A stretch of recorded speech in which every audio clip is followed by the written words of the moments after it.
effectivement. À votre avis, quel est le point commun entre toutes ces activités? Quelle est la capacité commune? Bah, la médiumnité, c'est surtout pour aider les gens. C'est vrai que, en règle générale, les personnes qui vous consultent elles sont dans un besoin ou de l'aide, que ce soit dans différents domaines. La psychanalyse, c'est pareil. C'est des gens il y a un mal-être quelque part qui peut être de différentes caractéristiques. Ce qui fait que voilà, on est plutôt dans l'aide à la personne. On tend la main et on essaie de résoudre et donner des solutions aux problèmes qu'il puisse y avoir. Est-ce que ça veut dire que il y a un suivi chez vous, par exemple? Ah oui, tout à fait, bien entendu. Hein, j'ai beaucoup de retours. Au niveau des consultations de médiumnité, j'ai beaucoup de retours. Bon, il faut savoir que je travaille principalement en médiumnité par téléphone, hein, où je fais la publicité notamment dans Vous et votre avenir. Pourquoi les gens consultent de plus en plus par téléphone? Parce que justement, il y a l'anonymat, le fait que les gens veulent aller droit au but, ne veulent pas rester 2 heures au téléphone, veulent avoir la réponse tout de suite, alors qu'une consultation en cabinet, on apprend à se connaître, on se discute. Bon, moi je prépare la consultation à l'avance par rapport au prénom, à la date de naissance, donc voilà, j'arrive à donner des informations sur le plan professionnel, sentimental, financier, santé, familial, etc. Donc... Par téléphone, c'est plus rapide. Ah oui, oui. C'est plus improvisé. Oui. C'est-à-dire que le téléphone demande un moment de concentration extrême.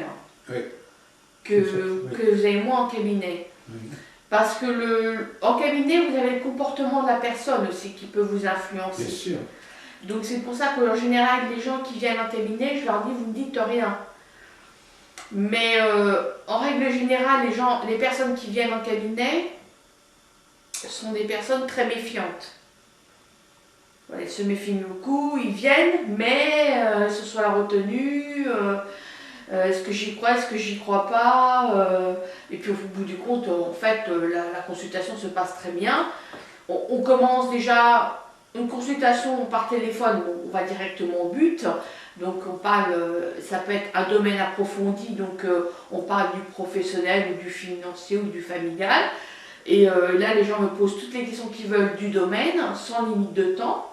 Où il y a la consultation complète à 40 €, où là, les personnes me posent toutes les questions qu'ils veulent, dans tous les domaines qu'ils veulent, sans limite de temps. Alors que le cabinet, je prépare la consultation à l'avance. Je prends le prénom, la date de naissance de la personne, je travaille sur elle. Donc sur différents domaines que, on rappelle, hein, les principaux, professionnels, sentimental, financiers, etc. Et donc c'est plus cher, évidemment. Oui, c'est 50 € la consultation, ça dure 1 heure. Hein. Oui, c'est intéressant. Parce que le temps que moi j'expose ce que je vois, le temps que les gens réagissent, je me dis oui, c'est vrai, mais regardez, ils me posent des questions, ils me présentent des photos, il y en a qui recherchent des offres, des emplois, donc ils me présentent les offres d'emploi pour voir si ça va marcher. Ça ne peut pas durer des heures quand même cette consultation. 1 heure. Au maximum, il oui. ne faut pas exagérer. Oui, on peut faire beaucoup de choses en 1 heure. Oui. Et alors donc finalement, on va essayer d'entrer dans le vif du sujet. Vous fonctionnez comment, si on peut dire, dans votre tête? Ça se passe comment? C'est-à-dire vous avez des supports, vous avez des messages? Alors moi, je suis médium pur, c'est-à-dire que j'ai des flashs. Alors il arrive, ça peut arriver pendant une consultation, notamment par téléphone, que les flashs ne viennent pas ou ne sont pas très précis, ça dépend. C'est comme la notion de temps en voyance, le temps n'existe pas. Donc on peut donner des périodes qui peut être 1 mois, 2 mois, 3 mois, un trimestre, un semestre, une année, mais ça ne va pas plus loin. Oui, mais ça c'est un... Oui, mais enfin, vous êtes clairaudient, vous êtes clairvoyante, vous êtes quoi? Enfin, c'est des flashs, ce sont des... Oui, des flashs que j'ai exactement. Vous les voyez, vous avez une vue, et il faut les interpréter donc. Voilà, alors ça demande... Voilà, c'est pour ça que par téléphone, je dis bien qu'il faut une concentration extrême. Il faut que les gens ne me parlent pas, enfin qu'ils posent leurs questions, Mais après qu'il y ait un silence qui soit là, de façon à ce que je me concentre et que j'ai ces flashs qui apparaissent. Ah oui, donc il y a un moment de silence, en fin de compte. Oui. Oui, c'est ça, d'accord. Oui. Donc ça, vous savez comment fonctionner, enfin, vous savez comment il faut faire. Et donc, alors ces personnes-là, par contre, elles sont confiantes, vous dites. Hein. Elles sont plus habituées, quand elles téléphonent comme ça, c'est que... Elles ont... On va dire que maintenant, les consultations en cabinet existent encore, mais les gens prennent de plus en plus l'habitude d'appeler, voire même plusieurs voyants pour comparer les réponses. Voilà, donc...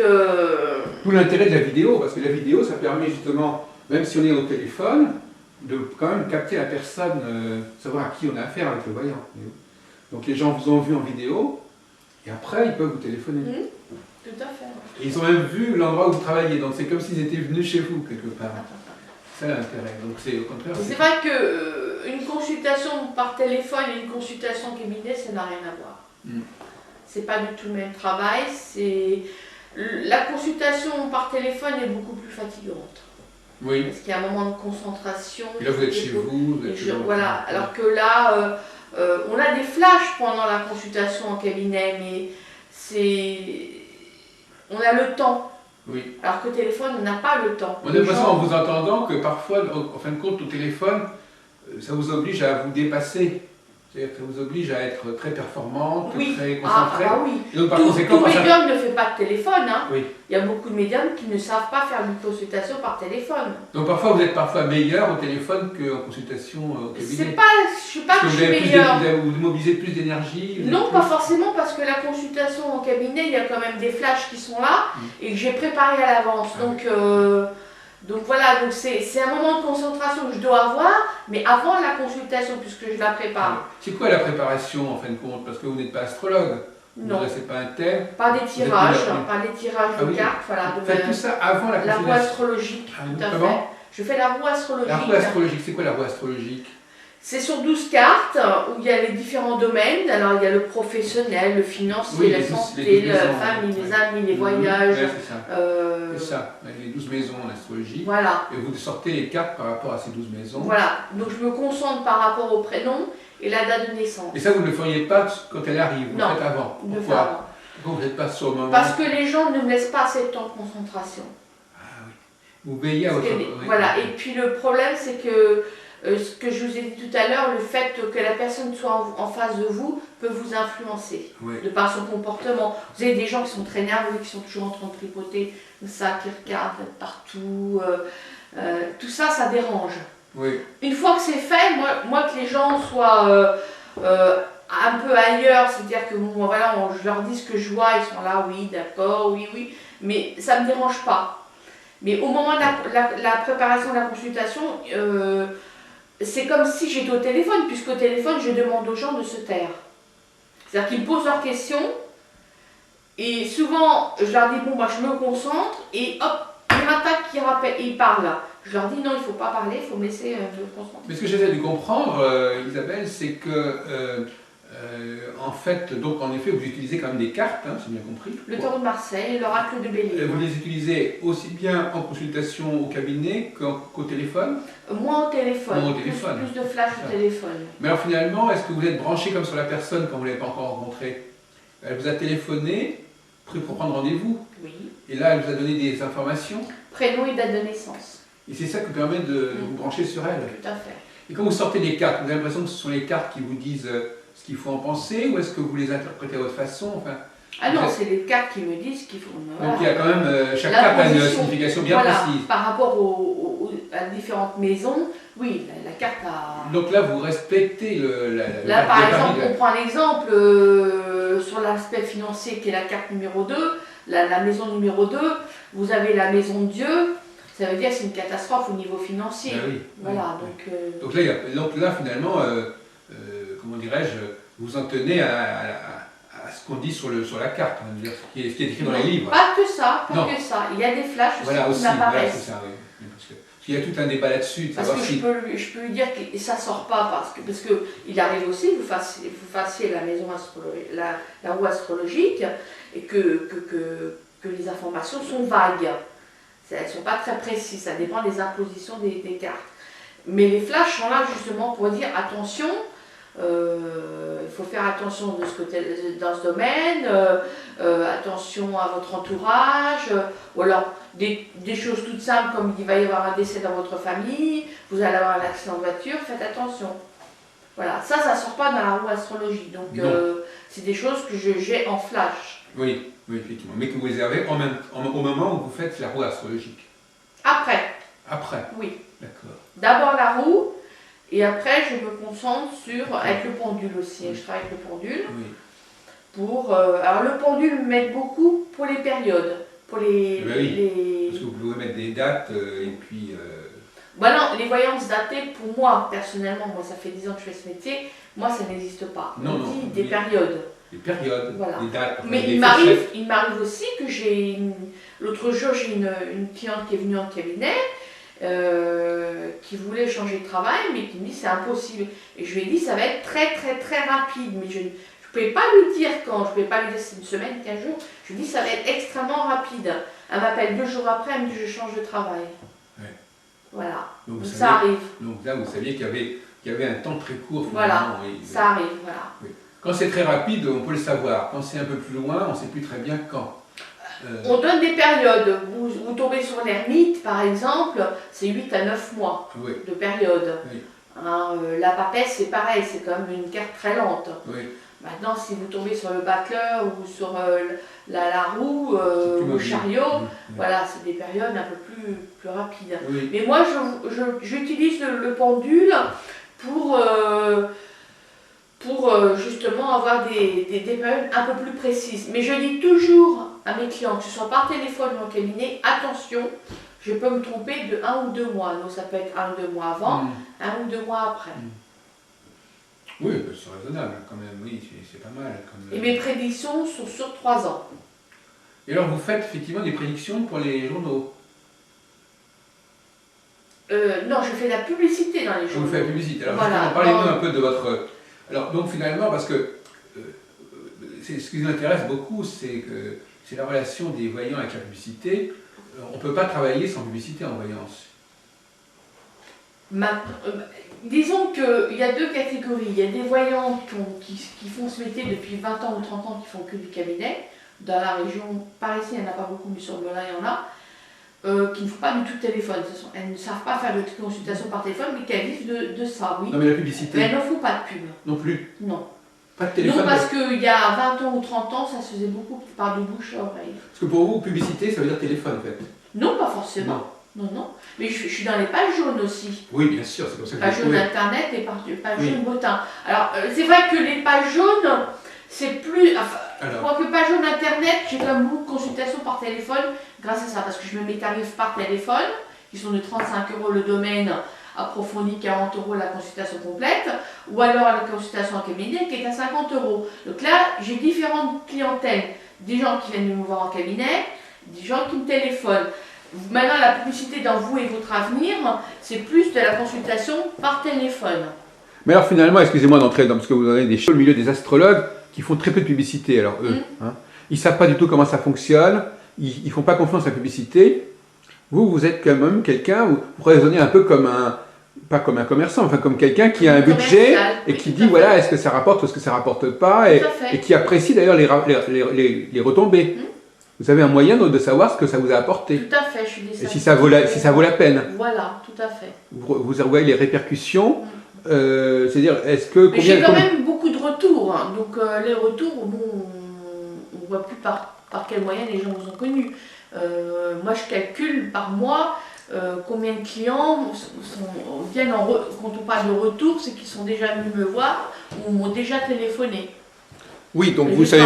Je ne travaille pas tous les mois qu'avec de la publicité. Non. Mon chiffre d'affaires, c'est pas 100% de publicité. Non, il y a le bouche à oreille, voilà. Il y a des boîtes aux lettres parce que j'en ai fait, il y a les retours. Mais il faut quand même être organisé, hein, apparemment. Il faut être organisé, il faut... Enfin, on est un peu une sorte de chef d'entreprise, quelque part, enfin, auto-entrepreneur en tout cas. Ah oui, enfin moi je suis en régime BNC, donc je ne suis pas auto-entrepreneur, s'il y a 10 ans ça n'existait pas. Oui. Alors, pouvez nous expliquer un peu ce que c'est que ce C'est régime? des bénéfices non commerciaux. D'accord, Alors, je ne suis pas commerçante. d'accord. Voilà, je suis en profession libérale. Mais vous n'avez pas suivi des stages pour faire votre métier. Ah non, Vous si, avez j'ai appris. une formation. Vous avez une formation donc avec justement cette dame.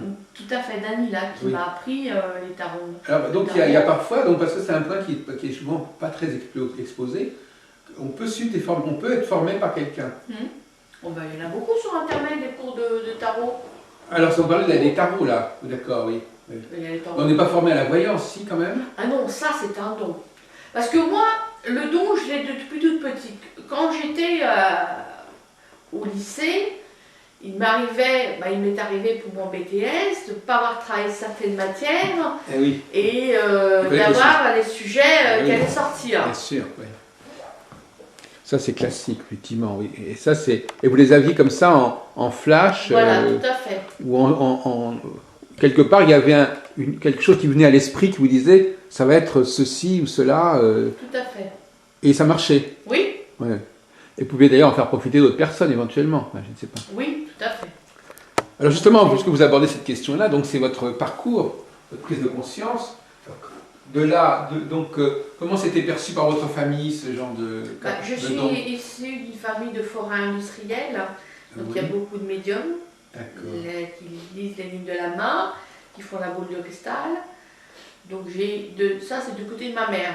Voilà, la famille Steph qui. Ah oui, Steph m'avait dit ça, oui. Voilà, qui font par exemple la foire du trône, toutes les grandes foires de France et à l'étranger. Et donc j'ai des oncles et des tantes qui font de la médiumnité. Oui, oui. Alors, Donc à l'époque, ils faisaient ça dans les foires. Maintenant, ils ont tous leur cabinet. En général, ils sont tous situés à Nantes, où ils ont leur propre cabinet. Et là, ils font les consultations comme chez nous. Parce qu'avant, il y avait les roulottes. Voilà. Il y avait Madame Machin qui était dans sa Voilà, roulotte. tout à fait. Mais ça, c'est vieux, ça. Oui, mais ça, enfin, ça, c'est une ça histoire. a 50 ans, C'est ça. parfait de l'histoire de... Il y en a encore, on trouve parfois sur certains Oui, endroits. oui, oui. Mais moi, ma famille, n'en sont plus. Oui. Ils ont leur propre cabinet. Oui. Donc j'ai ce don de naissance, et c'est vrai que souvent je dis à ma mère, il va arriver ça, tu vois, là tu vas voir, il va arriver telle chose, non, tu vas avoir une réponse négative. Ma mère me dit, mais arrête. Et puis en fait, j'ai Votre mère, elle était quand même habituée à ça, non? Non, pas trop, parce que c'était pas trop. Elle gérait les gros manèges. Donc, non. Puis elle a arrêté ce métier quand elle a connu mon père. Donc, moi je suis née en 68, ils se sont connus en 64. Ma mère tenait un hôtel en même temps, elle a tout vendu et, pour venir vivre avec mon père. Parce que mes parents sont bretons. Oui. Donc, Enfin, non, c'est plus ou moins la Bretagne, oui. Oui, enfin, ma mère est de Saint-Brieuc et mon père est de Differnic, Oui, oui, en effet. Oui. Donc ils sont venus en région parisienne pour des raisons professionnelles. Et donc vous avez démarré très rapidement dans ce métier finalement, Isabelle? Il y a 10 ans. Donc pas tout de suite. Vous avez quand même une bonne trentaine d'années. Non, j'ai 42 ans. Donc il y a 10 ans, vous avez 32 ans. Voilà. Donc vous n'avez pas tout de suite démarré. Non. C'était pas un premier choix. Non, j'ai eu des métiers tout à fait normaux et puis j'avais ce don qui était là, qui me disait, je faisais des cartes et puis je voyais assez régulièrement Danila et puis un jour elle m'a dit, Isabelle, il serait bien vous étiez cliente de Danila en fait. Oui, tout à c'est fait, ça. voilà. Et elle me dit, tu devrais apprendre. Et oui. c'est elle qui m'a Ah, appris. oui. Alors, il n'y a pas qu'elle, parce qu'elle m'a fait une première partie. Et puis, je me sentais pas prête pour mettre à mon compte. Donc, j'ai appris toute seule aussi après, via Internet. Là, je me suis documentée. Parce que le don, vous l'avez, mais les tarots, ça s'apprend. Les tarots, c'est pas inné. Les cartes ont une signification. Oui, mais ça s'apprend quand même assez rapidement, non? Quand on fait des tirages en croix, le compte, le poule, la réponse, la maison, l'arbre astrologique, c'est pareil. Les maisons, tout dépend de la carte qui tombe. Non, il y a quand même du travail. Hein. Il y a quand même du travail, c'est pas inné, quoi. Oui, donc vous avez les deux formations, en fait. Vous avez un travail sur vous-même. Est-ce que vous êtes plus performante qu'avant sur le plan de ce que vous captez? Ah oui, tout à fait. Ça s'est amélioré? Oui. Est-ce que, question un peu bateau, est-ce que vous avez quelqu'un enfin, de l'autre côté qui vous aide, ou qui vous, enfin, est-ce que vous avez identifié Ma mère. les forces qui vous apportent des réponses? Ma mère. C'est votre mère? Mais c'est votre mère, mais votre mère elle est morte quand? En 99. Mais alors avant c'était qui? Ma grand-mère. D'accord, elle a pris le relais. Mm. Et votre mère, alors donc les gens de l'autre côté, ils connaissent les choses, ils connaissent l'avenir. Voilà. Comment ça se fait à votre avis? Vous avez réfléchi là-dessus? Comment d'où leur vient cette connaissance? Si vous donnez simplement des conseils, bon ça c'est des conseils, Oui. votre mère pourrait vous donner des conseils même si elle était encore en vie. Mais qu'est-ce qu'elle Bah a moi vécu? j'ai 2 photos de ma mère dans ma salle à manger. Et quand je suis en pleine interrogation, pas forcément au niveau professionnel, parce que professionnel, bon, ça roule, j'ai pas de soucis par rapport à mon don, mais c'est dans ma vie privée, puisque dans ma vie, pour moi, je ne me tire pas les cartes, je ne vois pas pour moi. Non. Donc, je regarde ma mère longuement, je lui parle, et 2 jours après, j'ai pris ma décision. Oui. Elle vous a aidé quelque part à faire ça, oui. Mais, Jour après, pourquoi cette décision et pas pourquoi pas l'autre? D'ailleurs, une décision, on ne sait jamais forcément si c'était la bonne. Enfin, je veux dire, En général, c'est la bonne. justement, c'est ça aussi la question qui se pose. C'est finalement, parfois les gens, leur problème, c'est qu'ils sont dans l'indécision. Ils ne savent pas choisir. Ah bah c'est pour ça qu'ils consultent. Mais ce qu'il faut, c'est les aider à prendre une décision. Mais il ne faut pas forcément qu'ils prennent la bonne décision. bonne Je suis pas tout à fait d'accord avec vous. Non, non, je pose la question. Non, moi je suis pas là pour vous dire à mes clients, faut faire ça. Ouais. Moi je dis qu'on a tous une ligne de vie. La santé, on ne la maîtrise pas. Donc on peut tomber, c'est pour ça que très peu de médiums, on en parle un petit peu comme ça, des petites maladies de rien du tout. Mais quand il y a des maladies graves, on n'en parle pas parce que la maladie c'est le corps humain, on ne le maîtrise pas.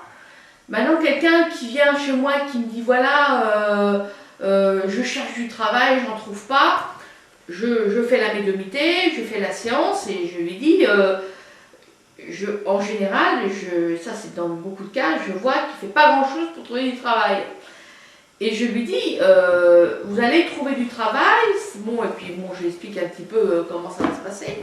Maintenant, si lui, il a cette opportunité de trouver le travail, mais qu'il refuse parce qu'il est mal payé et tout ça, ce sera à lui, c'est lui qui prend sa propre décision. C'est pas moi qui lui dis quelle décision il faut qu'il prenne.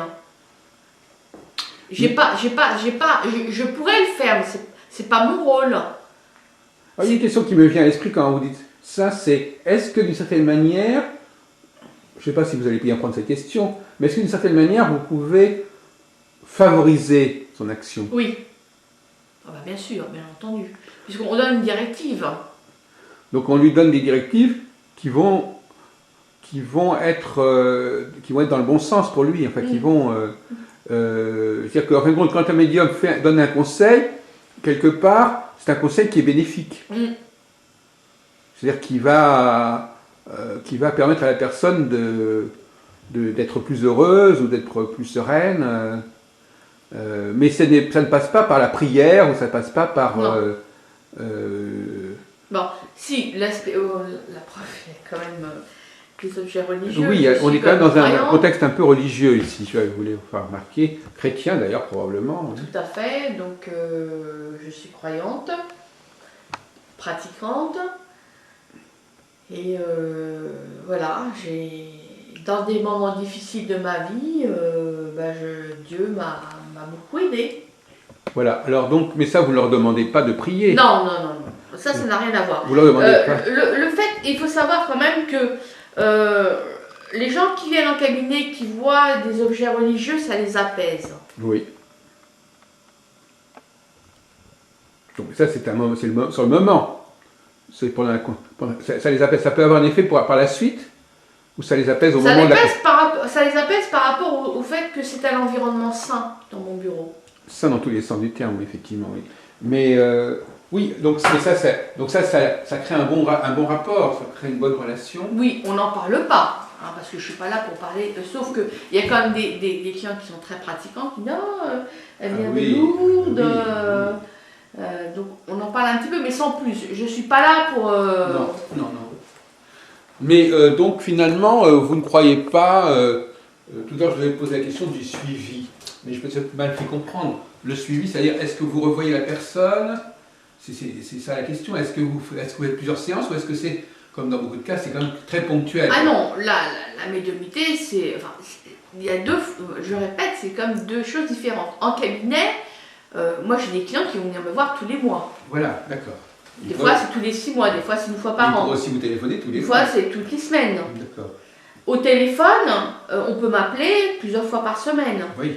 Comme on peut m'appeler une fois par mois, ou une fois tous les 3 mois, ou une fois par an. Oui. Voilà, oui. mais il y a quand même un suivi, parce que je ne peux pas non plus mémoriser tous les cas, mais il y a quand même des cas qui sont marquants et qui font que quand on me dit je vous ai déjà appelé, parce que la voix me dit quelque chose, donc je dis oui, effectivement, votre voix dit quelque chose, donc est-ce que vous m'avez déjà appelé? On me dit oui.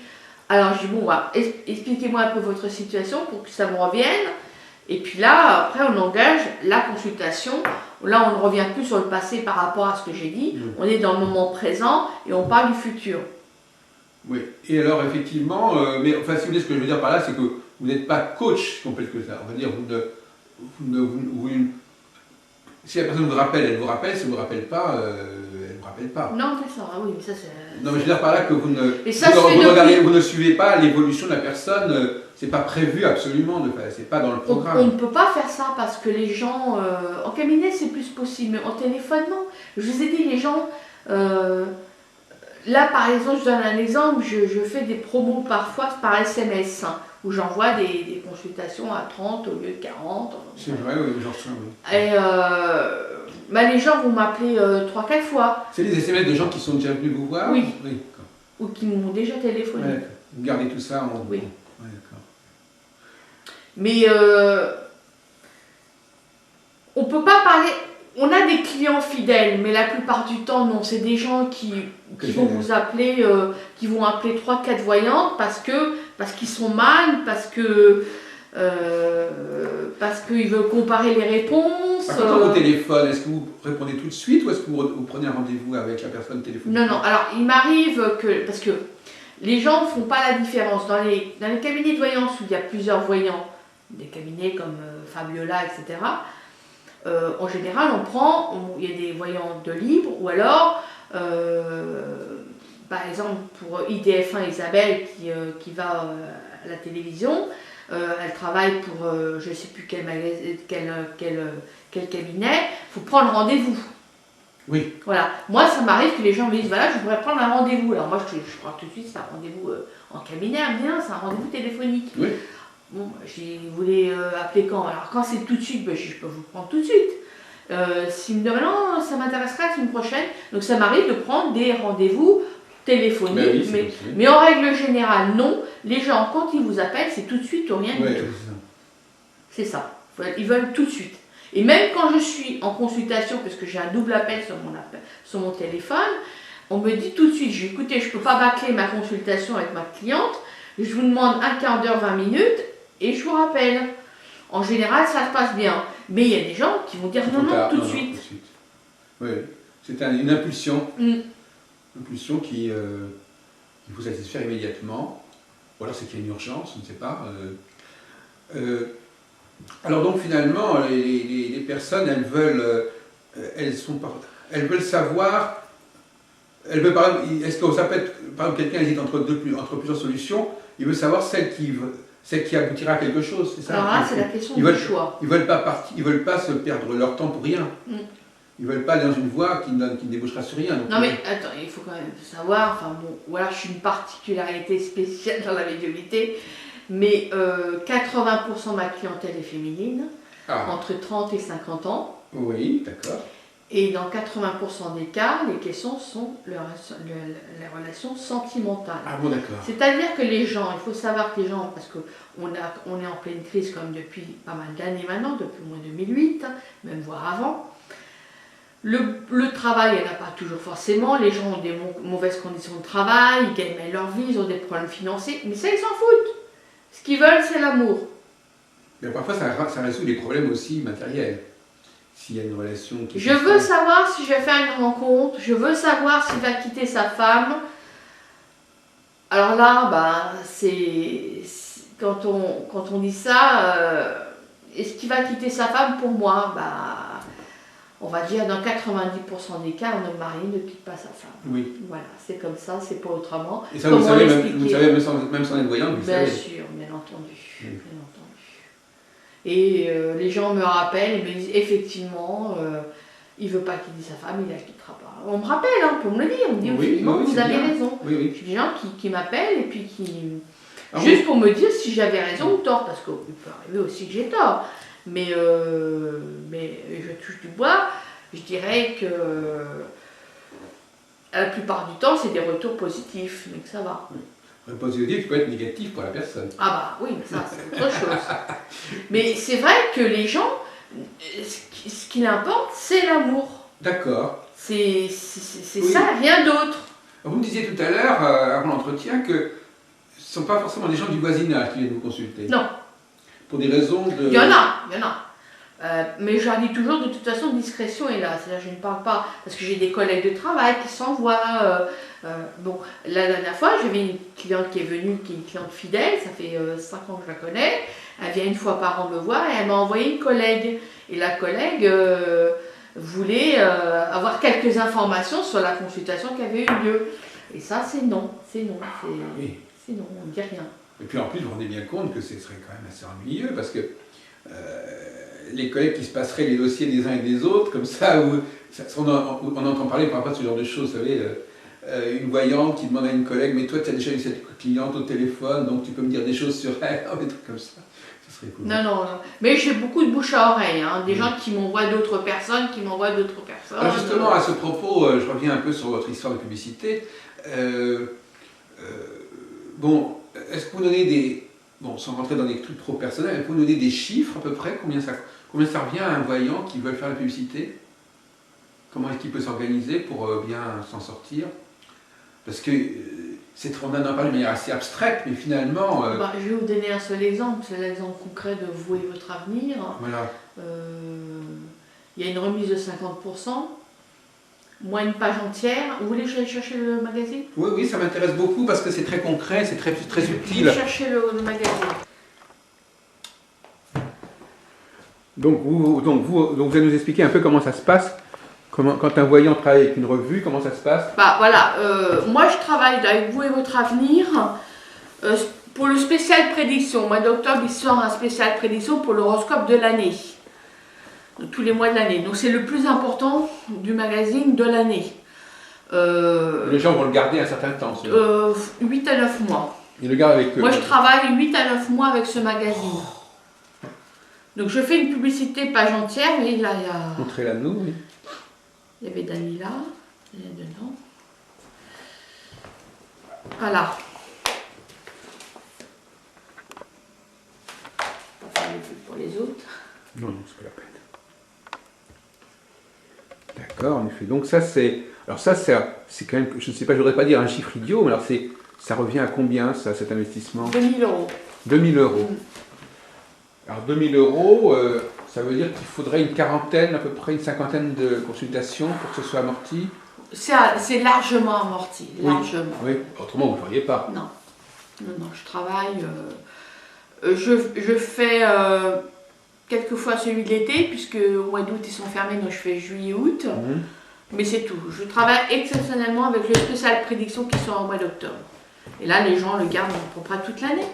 Même s'ils achètent le magazine, parce que là, dans ce magazine spécial prédiction, il y a tous les voyants qui le font. Qui gardent voilà, tout le monde le fait, tout le monde fait une pub dedans. Alors il y a des types, ils encadrent, ils m'encadrent, moi je fais une page entière. Et puis après, les autres mois, il sort aussi. Mais là, il y a beaucoup moins de voyants. Et puis les gens ne le gardent pas. Non. Mais alors finalement, vous avez déjà un emplacement réservé d'une année sur l'autre en quelque sorte. Oui. Parce que c'est peut-être pas tout le monde qui peut faire ça. Il faut qu'il y ait de la place encore. Oh, il y en a, vous inquiétez pas.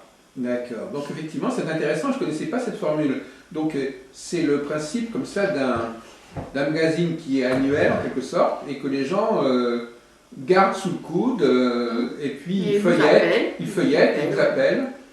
Et donc ça peut vouloir dire quand même peut-être plusieurs centaines d'appels par an.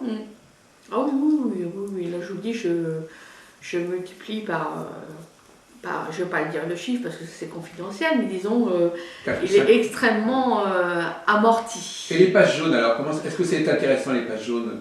Alors moi, au niveau cabinet, c'est pas intéressant. Je le fais quand même, je rentre dans mes frais. Parce que vous avez des frais au niveau des pages jaunes aussi? Ah bah c'est payant. Non mais simplement être sur les pages jaunes, c'est pas payant, c'est la publicité. Si, enfin, vous avez le bottin. Oui. Et vous avez page jaune internet. Oui, mais sur les pages jaunes internet, vous avez quoi? Moi j'ai fait un site. Voilà, c'est ça. J'ai fait des photos je n'ai pas de site internet. Vous avez une galerie photo. J'ai une galerie photo, voilà. Et ça vous a coûté un certain prix. Oui, mais là je rentre juste dans mes frais, alors je ne sais pas si je vais encore le continuer, je vais voir. Le bottin par contre marche très bien. Mais le bottin, c'est pas la même chose que les pages jaunes quelque part, non? C'est pas pareil, les gens ont plus confiance sur le bottin qu'elle est sur internet. Vous n'avez pas la même presse sur le bottin, vous n'avez pas vos photos, bien entendu. Si, j'ai un petit encart avec une photo. D'accord. Comme d'autres voyants de la région qu'on a parlé tout à l'heure. C'est le bottin papier, ça. Voilà. D'accord. Qui marche aussi très bien. Alors je fais aussi de la publicité dans Astro Revue. Bon, c'est un petit magazine, ça marche, mais sans plus. C'est pas la même clientèle. Il faut savoir que par exemple, vous prenez un magazine comme Horoscope et Numérologia, je ne sais pas si vous connaissez. Oui. Voilà, la clientèle de Numérologia ne me correspond pas. Non. Non, moi j'y arrive pas à travailler avec eux. À votre avis, ça tient à quoi? L'état d'esprit des gens, les clients du Numérologia sont des gens froids, pas très chaleureux, pas toujours aimables. Tiens, pourquoi? Je sais pas. J'ai essayé 2-3 fois et en plus la publicité est chère chez eux, elle n'est pas rentable. Et alors que vous et votre avenir, vous avez toutes les catégories socio-professionnelles. Oui. Ça va de l'ouvrier au cadre supérieur, au chef d'entreprise, au médecin, voilà.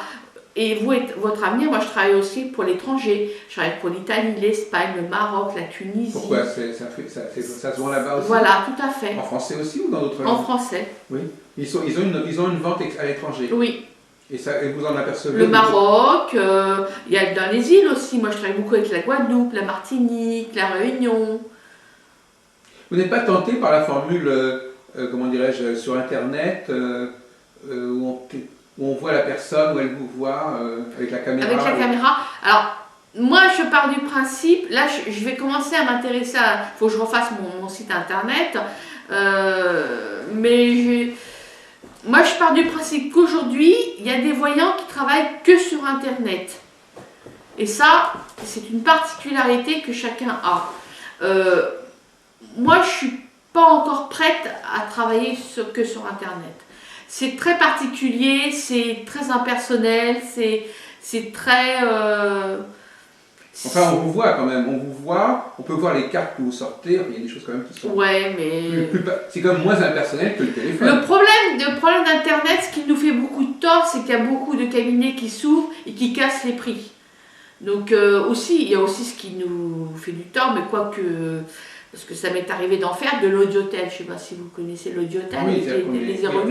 Résumez-le quand même. Oui, les 08, voilà, à 13 centimes la minute.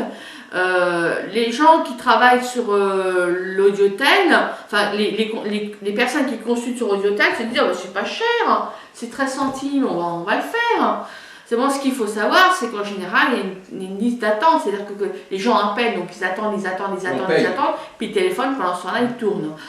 Moi, j'ai des clients qui se retrouvent avec 70 à 80 euros de téléphone par mois. Alors, ils croient, voilà. Alors s'ils feraient une consultation avec parce qu'en plus, bon, il faut savoir que l'audiotel, on sait, nous médiums, que c'est pas toujours des vrais voyants qui font les consultations. C'est facile de se faire passer pour un voyant? Ah, bien sûr, bien entendu. Bien sûr. Bien sûr. Alors, je voudrais qu'on revienne un peu à ce que vous disiez sur les salons, parce que vous avez aussi une réflexion sur les salons. Moi, j'en fais pas beaucoup parce que, voilà, les salons, c'est très particulier, c'est très impersonnel, il y a beaucoup de bruit, les consultations doivent aller vite. Par exemple, là, le salon Parapsy à Paris, Il faut être à plusieurs pour avoir une hôtesse, parce qu'il existe des... Voilà, vous embauchez une hôtesse qui attrape les gens, qui prennent leurs coordonnées, qui les font s'asseoir. Vous pouvez toujours trouver une hôtesse. Oui, mais c'est extrêmement cher le parapsy. Ah oui, L'installation. c'est cher. Ah oui, c'est très cher. Quand vous êtes tout seul, pour moi, quand vous êtes tout seul, c'est pas rentable. C'est pas possible. Moi, j'ai fait mes calculs. En calculant 20 consultations par jour, c'est pas rentable. Non. Et donc, effectivement, vous me dites qu'il y a des gens qui ne travaillent que sur les salons. Oui, qui font que des salons, ouais. Des voyants qui font que ça. Et vous avez, par exemple, parfois, vous êtes dans les salons, vous voyez les personnes, elles vous disent, moi, je ne fais que les salons. Alors, il y a aussi des voyants qui ont créé leur boîte et qui embauchent des voyants. Moi, j'en connais qui font ça. Quand j'étais à Bourg-en-Bresse, il y avait ça. Donc, c'est des voyants qui sont pas vraiment, qui sont à leur compte sans être à leur compte, qui travaillent pour une société et qui font que des salons toute l'année. Mais alors, ce que vous êtes en scène, c'est vous abordez aussi la question des cabinets, c'est-à-dire quand il y a une équipe. Voilà, c'est au salon de Parapsy, il y a beaucoup d'équipes. Il y a beaucoup de. Même en général, il y a des équipes. Il y a des cabinets qui embauchent des voyants. Un jour, peut-être, vous allez avoir des personnes qui vont travailler avec vous. Non. Jamais. Non. Vous n'avez pas. Je ne veux pas. Vous ne voulez pas que quelqu'un. Voilà. Moi, je connais des médiums qui sont associés. Un coup, ça va, un coup, la consultation est bâclée, elle n'est pas à l'heure, elle n'est pas aimable au téléphone. Non, quand vous êtes tout seul, moi, j'aime bien ma vie et je fais ce que je veux, je travaille quand je veux. Bon, je travaille énormément. Je travaille comme 7 jours sur 7, 365 jours dans l'année.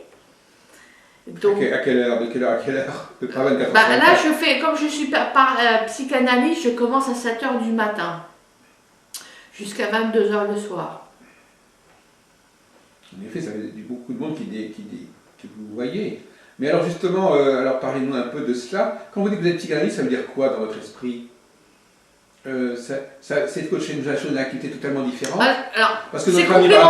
Agobert aussi, il est plus ou moins psychothérapeute.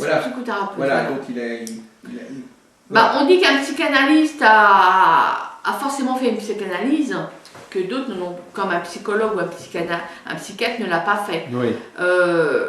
Voilà, mais il n'y a pas énormément de différence. Moi, je trouve que mon activité de psychanalyste est complémentaire de la parapsychologie, forcément. Puisqu'on analyse le comportement des gens, on rentre dans la vie des gens en psychanalyse, on va au plus profond d'eux-mêmes, et c'est ce qu'on fait aussi en voyance. Donc ça se complémente. Mais c'est une activité indépendante, oui, c'est-à-dire complémentaire. Hein. Oui. Je dis, les clients qui viennent en voyance ne viennent pas pour non, c'est... Mais vous avez, là je vois quand vous faites vous utilisez des objets, des choses comme ça, des jeux. Oui, ça c'est pour les enfants, oui. Oui, c'est ça. Je commence à l'âge de 7 ans. Voilà, vous êtes psychanalyste pour enfants aussi. Oui, 7 ans, enfants, adultes, couple, famille. Pédopsychiatre, presque. Ben non, d'accord. Mais est-ce que vos facultés de voyance, ça vous aide comme psychanalyste? Non. Non, parce que je fais abstraction. Ah oui, c'est complètement autre chose. Ah, hein. Ça n'a rien à voir. C'est très cloisonné. Ah oui. On ne mélange pas tout. D'accord, oui. Et alors le côté donc guérisseur, parce qu'on a une table. Magnétiseur. Danila aussi, je crois qu'elle le fait. Elle m'en avait parlé quand j'avais interviewé. C'est souvent couplé, hein, c'est ça? Comment ça? Souvent on a les deux talents, on a les deux dons. On peut être à la fois magnétiseur et voyant. Oui, ça arrive, mais enfin bon... Comment vous avez découvert que vous aviez des facultés, c'est pareil? Parce que je l'ai fait sur moi, à plusieurs reprises. Quand j'étais jeune, j'avais un problème de vessie qui était quand même très important, puisque ça ne se soignait pas. Et j'ai imposé mes mains au niveau de la vessie, et plusieurs fois je l'ai fait, et je n'ai plus rien. Il y avait un soulagement. Je n'ai plus rien. Et après, vous êtes aperçu que vous pouviez le faire sur d'autres personnes? Alors j'ai essayé, voilà, comme ça, au début. Et puis il s'avérait que, voilà, dernièrement j'ai soigné enfin je ne suis pas médecin, je ne dis pas que je soigne les gens, mais là elle avait une paralysie faciale, j'ai fait 5 séances, elle n'a plus rien, elle n'a plus de paralysie faciale. Donc là il y a quand même un suivi là. Oui. Là c'est les séances. Voilà, le zona c'est tout de suite, on le fait tout de suite. Les brûlures pareil, mais quand c'est des maux de ventre, tous les gens qui sont déprimés, les anxieux, les stressés. Ça peut être des clients de la voyance aussi. Oui, tout à fait, oui. Alors à ce moment-là, effectivement, quelqu'un qui... Est-ce qu'à un moment donné, par rapport à une consultation de voyance ou de tarot, est-ce qu'on peut éventuellement proposer une aide psychologique ou une aide moi, ou je le fais. un soin sur le plan de l'équilibre psychique? Oui. Quand je vois quelqu'un qui est vraiment très déprimé, qui vraiment ne va pas très bien, oui, je le propose. Je dis, On est dans une logique du bien-être, si vous voulez, quelque part. Hein. C'est ça. Il y a dans quelques jours, là, je crois que c'est demain qu'il y a un nouveau salon du bien-être là, qui tous les ans, à la porte de Versailles. Donc c'est ça. Il n'y a pas beaucoup d'astrologues et de voyants, mais il y a beaucoup de gens qui sont dans le bien-être. Et quelque part, en effet, ce qu'on reproche aux astrologues et aux voyants, c'est souvent de ne pas s'occuper de ce qui arrive à leurs clients, en fait, de ne pas les aider à... Ah bah si, il faut les aider. Moi, je suis là pour ça. Oui, mais alors, on peut les aider en leur donnant des informations, on peut les aider aussi en travaillant sur... en calmant certaines choses. Oui, c'est ce que je fais, oui. Oui, c'est ce que vous faites, mais c'est pas, tout le monde ne fait pas ça. Ah. Donc, effectivement, de ce point de vue-là, il y a un prolongement. C'est-à-dire que vous pouvez... pour qu'une personne puisse aborder l'avenir avec plus de sérénité, plus de calme, il est peut-être souhaitable aussi de travailler sur ses angoisses, sur ses peurs. C'est donc quelque chose qui peut quand même se proposer. Tout à fait. Mais moi, je le propose. Voilà. Donc c'est ça qui me paraît important d'avoir compris ça dans le cadre de la conversation, c'est que effectivement à un moment donné, on peut proposer ça. Bon, je crois que pas beaucoup d'astrologues ne le font, et c'est pas vraiment prévu. Tout à l'heure, on parlait de comment on pouvait aider la personne. Donc, on l'aide pas en lui donnant un mantra ou en lui donnant des prières, mais on peut l'aider en lui faisant des passes, en quelque sorte. C'est une possibilité. Tout à fait. Effectivement. Parce que ça peut jouer non seulement sur le plan physique, mais sur le plan psychique aussi. C'est-à-dire que la personne... Mais moi, je fais beaucoup de magnétisme pour les gens qui ont des gros problèmes de sommeil, les gens qui sont déprimés, très stressés, très anxieux, oppressés. Donc, je le fais, quoi. Mais est-ce que ça veut dire pour autant que leur vie ça va s'arranger, ou que leurs problèmes vont se résoudre s'ils ont des problèmes très graves? Oui, attendez, je ne suis pas... Quelqu'un qui me dit j'ai un cancer, je dis... Non, mais même, je veux dire, c'est... oui. Donc finalement, en effet, comme vous êtes psychanalyste, quand même, on peut éventuellement soulager aussi... Enfin, je veux dire, vous ne parlez pas quand vous faites ces traitements vous communiquez avec la personne? Vous faites une forme d'hypnose ou je ne sais pas? Si, la dernière fois, j'ai une jeune femme qui est venue me voir et je lui ai proposé, comme elle avait beaucoup de mal à dormir parce que bon, ça n'allait pas. Là, c'était en séance de psychanalyse. Et voilà, voyez-vous. Et là, je lui ai proposé des séances de magnétisme, tout à fait. Voilà, c'est ça. Donc il y a quand même une sorte de synergie entre toutes ces activités. Tout à fait. Du bien-être pour arriver à un plus grand bien-être. Donc, finalement, pour revenir un peu à votre carrière, vous n'êtes pas tout de suite devenu, c'est pas un métier que vous avez envisagé dès le départ. Non. Et à un moment donné, il y a eu un déclic, vous avez commencé à... Donc il y a Dalila qui vous a engagé, encouragé à le faire. Vous pensez qu'elle avait senti que vous étiez... C'est pas ça, c'est qu'en 99, j'ai perdu ma mère. Ben oui, on l'a dit tout à l'heure, oui. Et là, j'allais très mal. Donc, professionnellement... Ça remonte quand même il y a 12 ans, 13 ans maintenant. Je n'arrivais plus à suivre. Professionnellement, ça n'allait pas. J'arrivais plus à m'investir, j'arrivais plus et voilà. Donc, j'ai demandé un licenciement à l'amiable pour me ressourcer. Donc, voilà. Et de là, comme je suis passionnée par la voyance... Daniela me dit profites-en que tu sois au chômage pour te former. Voilà, donc il faut quand même pas mal de temps, hein, plusieurs mois, ça dure quand même plusieurs mois. À raison d'un cours par semaine? 2 cours par semaine, je crois. Individuel ou en groupe? Non, individuel. Je veux pas de cours. Non, je voulais être individuel. Et puis voilà, et puis les séances ont fini, et puis je me sentais pas prête. Je sentais pas la chose, j'ai dit non, il faut que je me documente plus, il faut que je pratique un peu plus les tarots, tout ça. Donc Et puis après, voilà, j'ai décidé de créer ma société et me lancer là-dedans. Et là, vous avez commencé à vous faire connaître comment Alors, surtout par les journaux gratuits, par Vendu. Là, il faut quand même payer, là, effectivement. Oui, oui, mais enfin, c'est pas bien énorme. Et ça a commencé à marcher. Il y a quand même eu des personnes qui vous ont appelé à cause de ça. J'ai eu 2-3 mois difficiles où ça marchait pas trop. Oui. Et puis après, d'un seul coup, c'est parti. Bouche à oreille ou tout simplement Oui, bouche à oreille, publicité. J'ai fait le beau temps, parce qu'à l'époque, il n'y avait pas. Page internet ne proposait pas de choses très intéressantes. Donc le beau temps, Paru Vendu, La République, que je faisais de la pub, et puis le bouche à oreille, j'ai fait les boîtes aux lettres aussi. Là, quel était le genre de produit que vous proposiez à ce moment-là?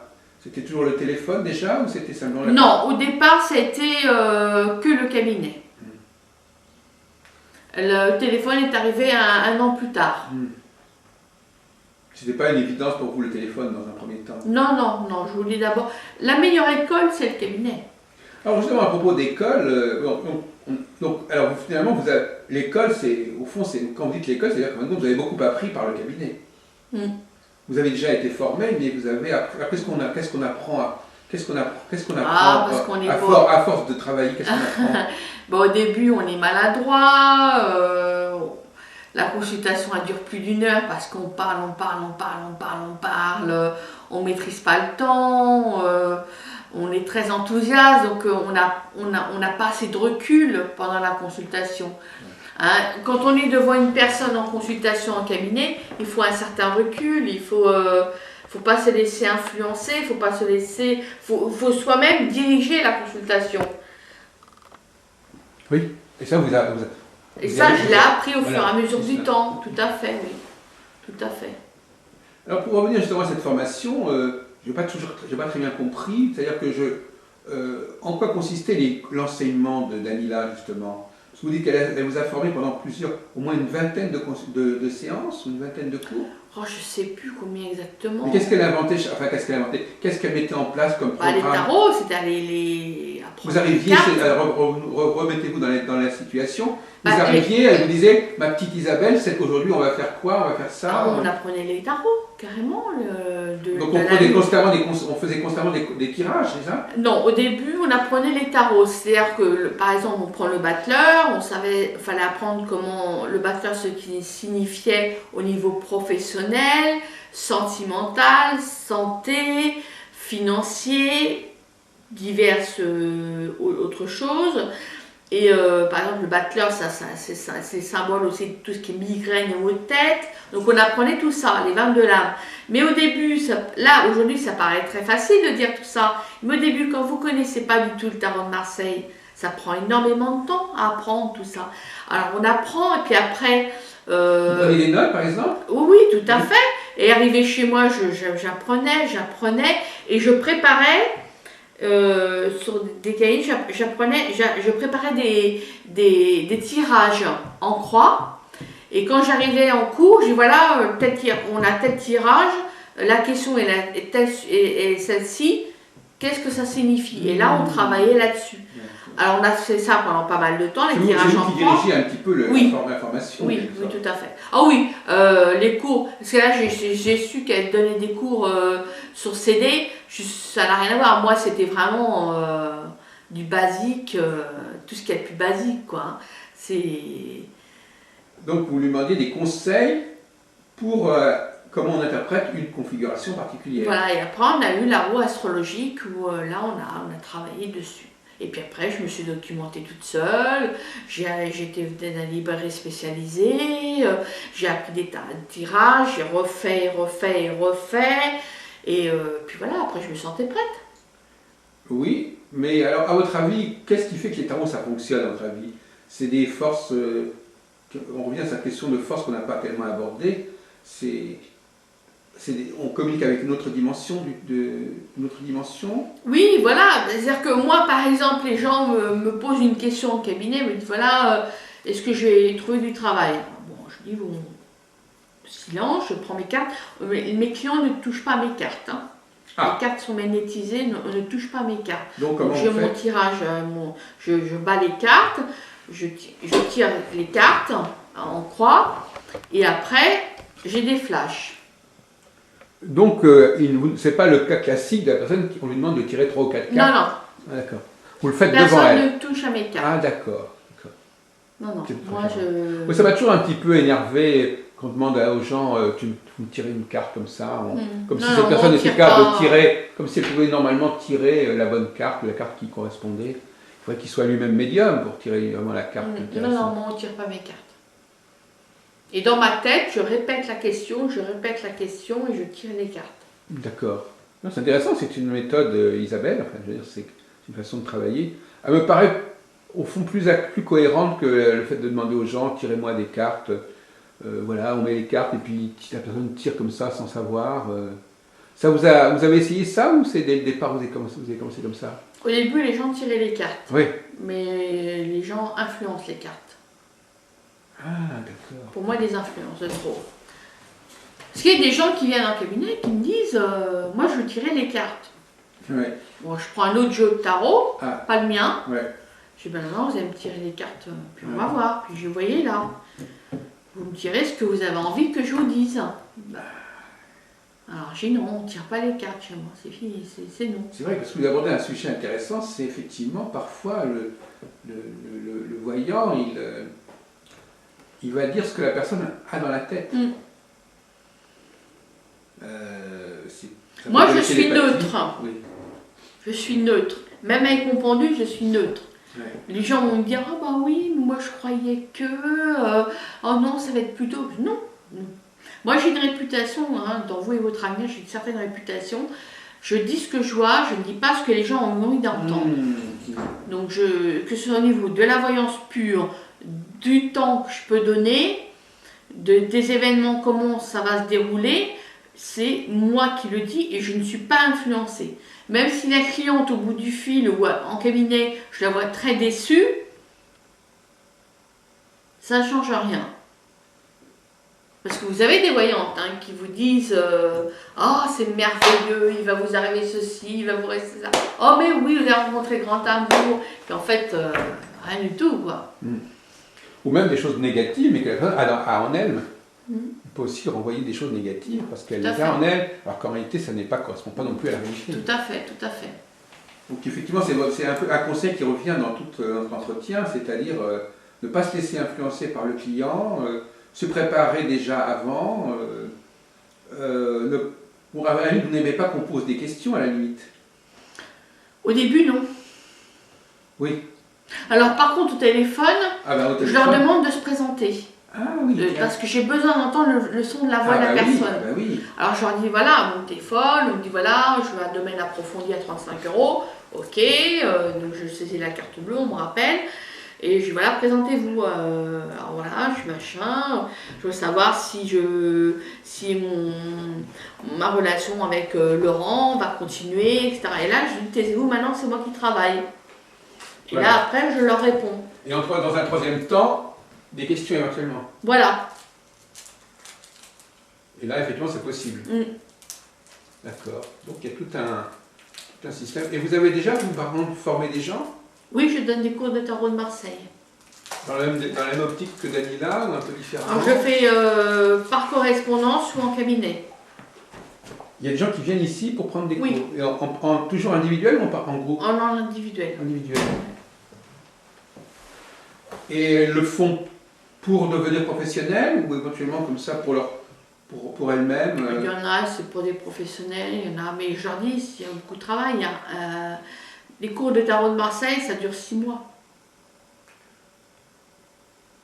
À raison de une fois ou une fois par semaine? Alors ça dépend. 2 fois par mois, ça dure 5 mois. Oui. Ça veut dire une dizaine de cours, oui. Oui. Et ça revient à combien? C'est du 20-30 €? C'est combien? Non, c'est 45 € pour 1h30. De formation? Oui. C'est intense quand même. Il y a 1h30, on peut dire beaucoup de choses. Et là, vous voyez quand même la personne progresse, vous faites attention qu'elle... Par contre, c'est moi qui donne les exercices, qui les corrige, on explique...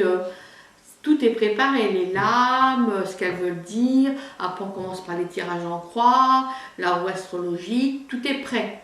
Mais la personne n'a pas forcément à avoir des dons. Où est-ce qu'on s'en aperçoit à un moment donné? Alors, si elle veut être professionnelle, il faut qu'elle en ait. Mais ça, vous pouvez, par exemple, Isabelle, vous pouvez vous apercevoir que quelqu'un a des dons ou pas, vous le sentez quand... Oui, on voit en médiumnité. Oui. Alors ce sujet, justement, est-ce que la médiumnité, est-ce qu'elle intervient, par exemple, même en dehors de la consultation, quand vous rencontrez des gens comme ça, dans la rue ou chez des amis, ou est-ce que vous avez déjà des informations sur ces personnes? Alors quand je fais des séances de spiritisme, oui, parce que ça m'amuse. Et entre amis, on fait des séances de spiritisme. Ah, c'est encore un autre sujet, ça. Voilà, tout à fait. Donc là, oui, j'arrive à voir, tiens, toi, tu as des dons.